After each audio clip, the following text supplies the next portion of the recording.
01 Business Forum l'hebdo, enjeu cybersécurité. Notre chronique cybersécurité avec Benoît Grunenwald, expert en cybersécurité chez IZ. Bonjour Benoît. Bonjour Frédéric. Merci d'être avec nous. On va parler aujourd'hui de social engineering. Alors on connaît un peu le terme, mais qu'est-ce qu'on met derrière? Quelle définition on met derrière ce mot social engineering? Alors en français c'est l'ingénierie sociale. C'est assez simple, c'est le fait de faire rentrer l'humain dans des attaques. Donc on ne s'adresse plus uniquement à des attaques de masse, mais bien en utilisant le facteur humain pour faire en sorte qu'on ait beaucoup plus de chances de succès quant aux attaques. C'est-à-dire qu'on va cibler quelqu'un et on va aller voir un peu social, on va aller voir ses réseaux sociaux, on va essayer de comprendre un peu dans quel environnement il évolue, de voir si, si sur Facebook ou LinkedIn il n'aurait pas mis qu'il était absent à telle période pour peut-être se faire passer pour lui sur d'autres endroits, c'est tout ça? C'est exactement cela. On va mener une enquête, comme on pourrait mener une enquête de police, sauf que cette enquête est menée par les cybercriminels, afin de déterminer les profils, alors soit dans les petites et moyennes entreprises, mais également dans les très grandes entreprises. C'est souvent le début d'une fraude d'envergure. Alors soit la fraude au président, soit une attaque d'envergure qui va permettre de pénétrer le système d'information de la société visée.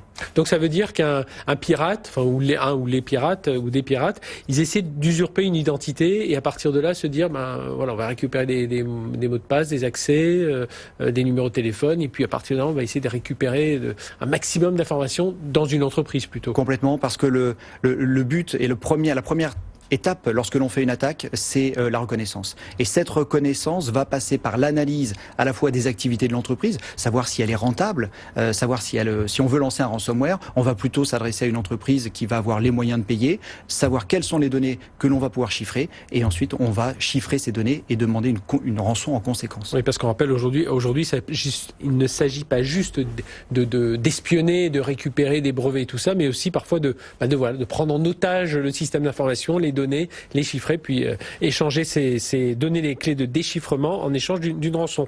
Aujourd'hui, c'est quoi les solutions? On sait qu'il existe des outils, mais on entend tellement d'affaires comme cela. C'est d'ailleurs d'abord et toujours l'utilisateur qui est... C'est effectivement le premier maillon, c'est la discrétion. Le maillon fort, si l'on veut notre utilisateur soit le maillon fort, c'est la discrétion. Il faut faire attention à ce que l'on poste sur ses réseaux professionnels, mais également sur ses réseaux personnels. Et il faut faire attention à ses comptes. Lorsque l'on a un mot de passe trop faible sur ses comptes, c'est parfois le moyen pour le pirate de rentrer, et d'ailleurs en toute discrétion, dans votre boîte de messagerie, sur votre compte Facebook, sur votre compte LinkedIn, et de pouvoir ainsi à la fois glaner des informations, mais même aller utiliser vos contacts pour leur poser des questions afin qu'ils répondent et récupérer de nouvelles informations. Oui, c'est vraiment c'est du vrai travail d'espionnage et donc de ce social engineering. Aujourd'hui, alors on comprend très bien les conséquences, donc faut être vigilant. Mais est-ce qu'il y a des outils? On parle beaucoup d'intelligence artificielle. Est-ce que des solutions d'intelligence artificielle peuvent capter un peu en disant tiens, c'est bizarre, il y a quelqu'un qui semble tourner autour de votre identité numérique?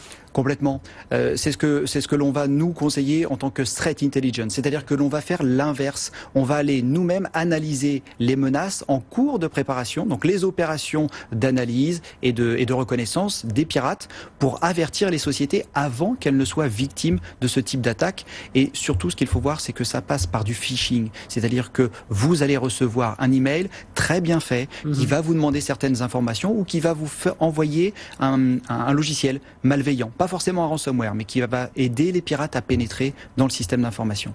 Donc l'intelligence artificielle va nous permettre de détecter de plus en plus le phishing, parce qu'il est de mieux en mieux fait. Oui. Et ensuite, la threat intelligence va nous permettre de regarder le paysage des menaces à l'extérieur pour pouvoir anticiper les attaques des pirates. Eh bien, merci Benoît Grunenwald, expert en cybersécurité chez IZ, pour notre chronique de la semaine cybersécurité. À tout de suite sur BFM Business.